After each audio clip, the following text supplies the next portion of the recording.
We're here again with a product from our friends at Super Clean. We got the original cleaner degreaser. There's the directions, pretty similar to the other ones. Again, wear gloves, safety glasses, whatever you feel like you need to wear. This stuff is very strong. You might want to test it on a surface before you go all in on something. We got the old Big Red here. We're cleaning everything up to head to TrikeFest, and we're going to give him just a little bit of engine degreasing here. See how it turns out. He's a little dirty. Don't get cleaned real often.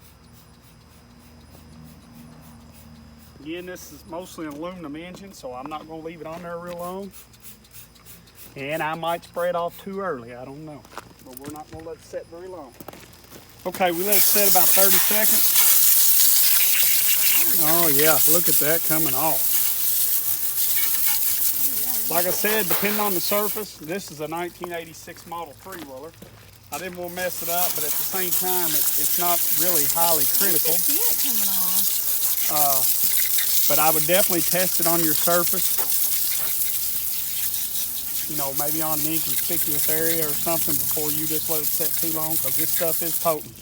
Again, another fine product, the regular spray degreaser cleaner from our friends at Super Clean. Thank you. Thank you.